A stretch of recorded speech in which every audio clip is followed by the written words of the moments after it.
After 13 years, I returned home to finally plant roots.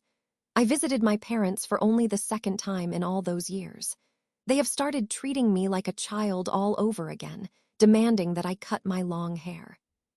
This post is long, so there is a too long, didn't read at the bottom. I am posting this on a secondary account to protect my identity. My main account has pictures of me on it, but no details about where I currently live or have lived in the past.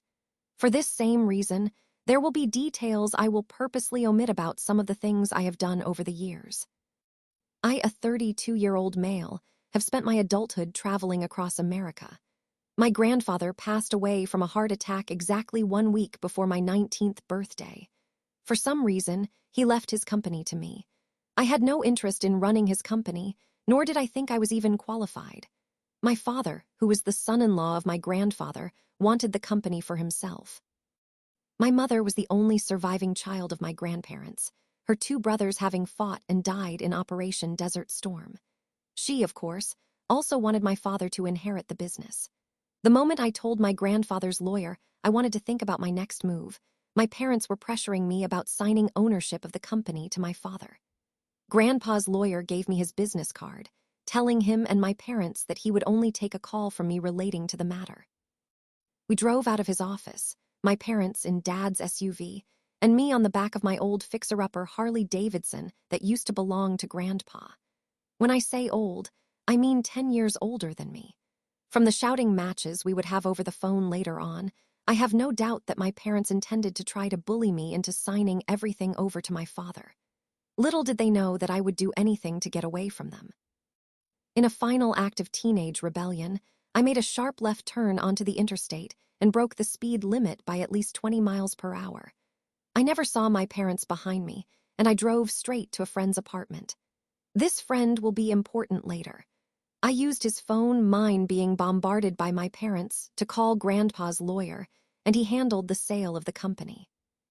My grandpa had to know I was not a good fit to take over, which is why I believe there is a high chance Grandpa wanted me to sell it, as he knew just how soul-crushing living with my parents was for me. Whether I got a place of my own or skipped town, I do not think he would have judged either way. I should explain. When I was in middle school, my preferences became solidified. What I mean is that I found out that I like metal music, the kinds of movies and TV shows I enjoyed watching, the people I closely associated with, car and biker culture, those sorts of things. I was completely open about all of it by the time I started high school, and my parents hated it, all of it. Despite the fact that I always did well in school, and all of my teachers spoke highly of me, my parents always thought the worst of me simply because of that. They would perform drug tests on me regularly, except for when I was either wrestling or playing baseball in high school, since my school did that themselves for all student athletes. They would randomly see me listening to Judas Priest on my iPod Nano. I was in high school between 2007 and 2011, and take it away from me for a week. Thankfully, they didn't have the technological know-how to erase the music on it. My car magazines would be secretly stolen by them, and they would tell me I wasn't allowed to eat dinner that night whenever I confronted them about it. They refused to let me watch The Fast and the Furious movies or Sons of Anarchy. They didn't even let me watch Breaking Bad because they claimed it would just fuel my addictions. I can't stress this enough. I was straight-edge throughout my teenage years.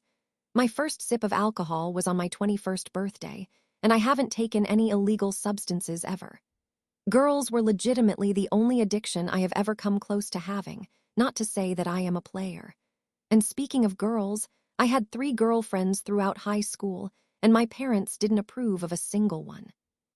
Just as a quick recap, I have learned over the years that the first girlfriend became a therapist, the second is currently an adult film actress, and the third is a housewife with twin girls. So I guess how right my parents were is a matter of opinion. At least 2 of those 3 they were wrong about, though. I would confide in my grandpa at certain points about the way my parents treated me. To say he was angry was an understatement. I told him about it all during a family gathering when I was 16 years old, and he proceeded to reprimand them in front of everyone. Granted, it was only 10 people. We did not have a very big family, in no small part due to my uncles having lost their lives before I was even conceived. Things started to get better, but it was still a gradual thing. I started calling my grandpa when my parents would do the things I mentioned earlier, and he would reprimand them. They very quickly realized how Grandpa found out and started taking away my phone. But Grandpa was always a bright man, and when he would hear from me less, he didn't assume it was because all was well. He came over to our house after not hearing from me for a month, which was how long my parents took away my phone for. He took my side of the story, as opposed to believing the lies my parents told him. He forced them to give me my phone back, then started checking in at our house regularly. He also told me at one point that, while he wasn't thrilled about me being into some of the things I liked, the only thing I needed to focus on was becoming my own man. That is something I will carry with me for the rest of my life. By the time I reached 17, it was blatantly clear to my parents that they couldn't prevent me from sticking to what I loved without backlash from Grandpa. And obviously, they thought that if they stepped out of line with him, then Dad would never inherit the company. So it became just subtle digs at my interests. Comments like, "How can you even understand that noise?" while listening to Black Sabbath's Iron Man. At one point, Mom actually said, "There goes the teenage rebel," while I was walking from my room to the kitchen one morning. It all did manage to do one positive thing. I got a job at McDonald's to get away from them. It was an even bigger positive because I used that money to buy the parts and tools I needed to fix up the broken-down Harley in my grandpa's garage. That Harley became my 18th birthday gift. My parents hated that, but Grandpa reminded them that I was an adult now, and they could do nothing about it. It probably won't surprise you to know that I spent 80% of the rest of high school unofficially living with my grandpa. I know this has been a lot of rambling thus far, and I apologize if I do even more. Getting back to the day of Grandpa's will reading. After speeding down the interstate to my friend's apartment, I got a lot of angry calls, voicemails, and texts from my parents. You can probably imagine the things they said, so I won't go into details. I saw it all coming a mile away. My Harley had a saddlebag that I had secretly filled with what I'd need to stay the night with my friend, who we'll call Dylan. Despite how angry my parents were, and how much time they wanted to spend blowing up my phone, both my parents still had to go to work the following day. But I didn't. I borrowed Dylan's car while he was at work, drove to my parents' house, and got more things I'd need. I found my Xbox 360 and all of my CDs destroyed. It hurt, but a part of me expected it. Just in case we could do something with it, I took a picture before I left with more changes of clothes. Dylan was kind enough to let me stay at his place for the entire time my grandpa's lawyer was negotiating the sale of his company. Grandpa's lawyer said that if I sued for damages to my property, I'd have to be in the courtroom with my parents. At that time, I genuinely never wanted to see them again, so I passed. That day of the will reading would not be the last time I saw them, however. The company was sold for a very substantial sum of money. All told, I walked away with enough to start over cleanly. The first thing I did was buy a brand new Toyota Tundra, and it would be how I'd transport my old Harley from state to state. The second thing I did was buy myself a new cell phone with a new number. I left my hometown in the dust, though I have stayed in contact with most of my friends from back then. I even ended up not stopping at just leaving my hometown and left Florida entirely. I stopped in Nashville, remembering that old photograph of my grandpa and grandma standing outside of the Grand Ole Opry as I sat at a red light next to it. I teared up thinking about them both, Grandma having passed away when I was 9. So I stayed there for a little while. With how much money I had, I might have been able to buy a house. But I didn't. For some reason, I just didn't want to stay.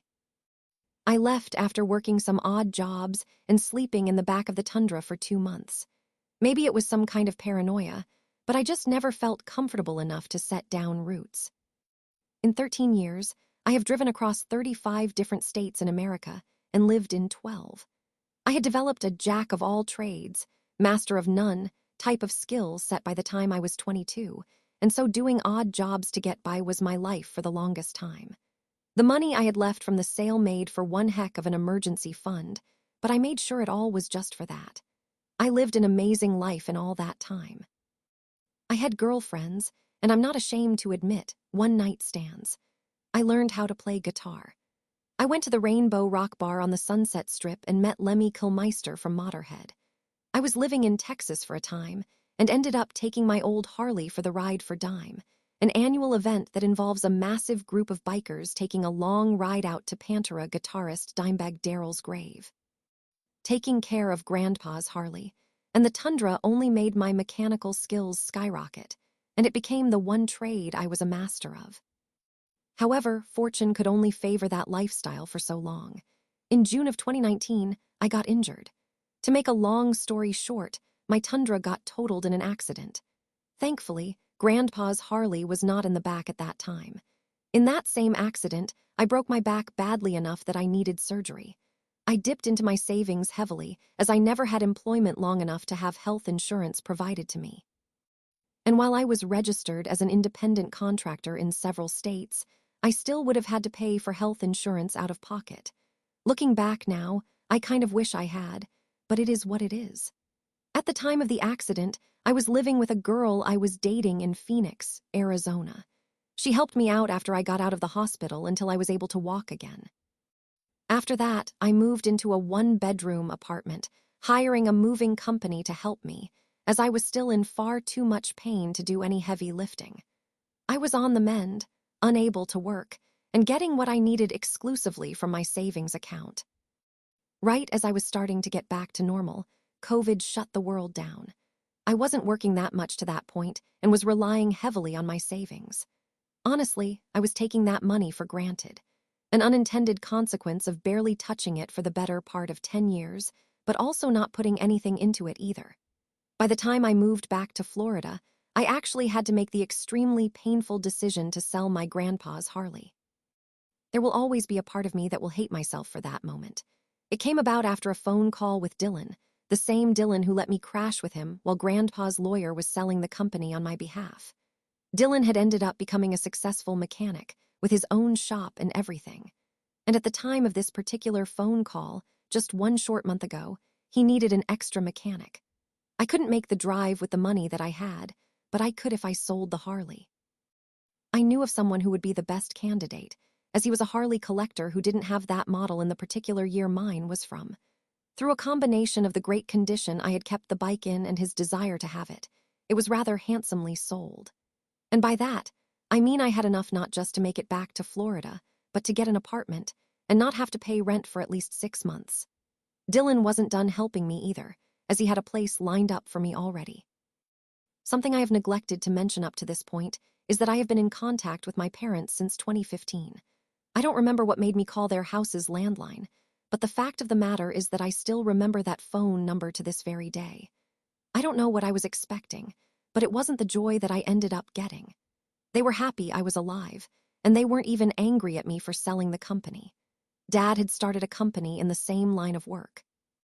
I don't know to this day if his company is doing better than Grandpa's old company, but I know they're doing well enough to pay all the bills, even through and after the pandemic. At the end of the day, that's all that really matters. I have not seen them in person or via a video call all that much, as they still are not tech-savvy. But I have regular calls with them, and I know that I now have a 12-year-old little sister, whom I will not name. My parents were still only 39 at the time that I last saw them, and Mom ended up getting pregnant 3 months after I left. It was a rough pregnancy due to her age, but my little sister is a happy and healthy girl. She is tech-savvy, as many children are these days, so I have video calls with her frequently. The one time I returned to Florida between when I left and now, I got to meet my little sister. Other than a comment when I first spoke to my parents at 21 about me selling the Harley, I had no reason to suspect that they had not changed. But I was wrong. Something which I discovered the hard way this past weekend. The issue that arose this past weekend stems from my long hair, which goes all the way down to my upper back. While I was recovering from my back surgery, I let my hair grow out. I had always kept it as close to a buzz cut as I could get it as an adult, but with my back pain, I didn't even want to think about trying to shave it while I was recovering. It got long enough at one point that I just planned to go to a barber. The day I planned to go was actually the day everything shut down from COVID. Personal struggles started piling up after that. A year and a half after I had back surgery, I looked in the mirror one morning, focusing on my hair. I actually said out loud, I like it. Fast forward to now, and I don't just like it. I love it. I look at old pictures of myself before, and I almost can't even recognize myself. I told my parents right before I hit the road from Colorado, where I was living at the time, that I was moving back. They were elated.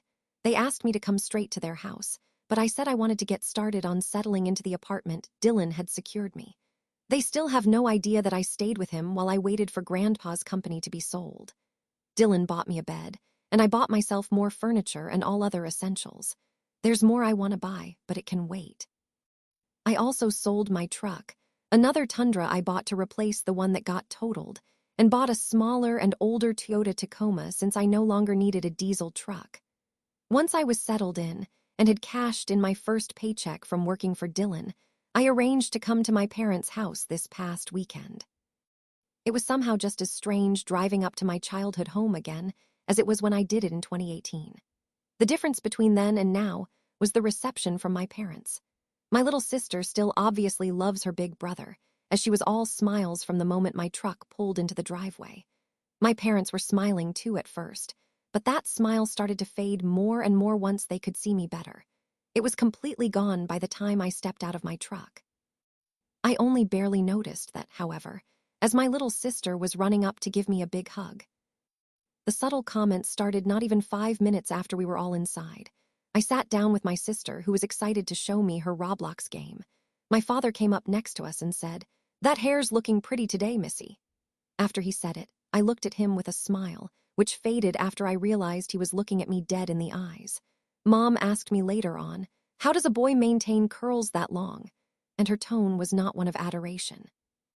As the day went on, the comments got worse. At 2 points, Dad made a couple of really gross and inaccurate insinuations. "You might want to trim down before some creep late at night mistakes you for a girl." Then later, he pulled me into the kitchen for a private conversation. This is where the blow-up happened. Little did I know, Mom was sending my little sister to her room, while Dad asked me if there was something you want to tell us about. I could tell, by the way he was looking at me, that he thought I was hiding my sexuality. There's obviously nothing wrong with that, but the thing about what they were saying is that it doesn't fit. I don't say that to say that I had been telling them about all the women I had been involved with over the years, because I will never tell my parents about my intimate life. But the thing is, what creep late at night is going to mistake a 6'1", 250-pound man who works out regularly and lifts weights for a woman just because he has long hair? And just for good measure, I rock that John Wick beard. The math isn't adding up here. How things played out from there is when I realized a painful truth. I'm 32 years old, and I've been living as a full-on nomad from when I was 19, all the way up until 1 month ago. And yet my parents still think they need to have control over me, and they need to show me how to be a man. This was how the confrontation played out. "Something you want to tell us about?" Dad asks me. I think to myself for a split second, then shake my head. "No, why?" "The way you've come in here. Your hair, this prissy little body of yours." That one was probably the most confusing part of the entire day. "Little, I'm bigger than you," I said incredulously. For some reason, despite the fact this was obviously true, my dad still raised an eyebrow at me. "Are you?" he asked. I slowly nod my head. "Yes, Dad, I am." "So you aren't gay, prove it."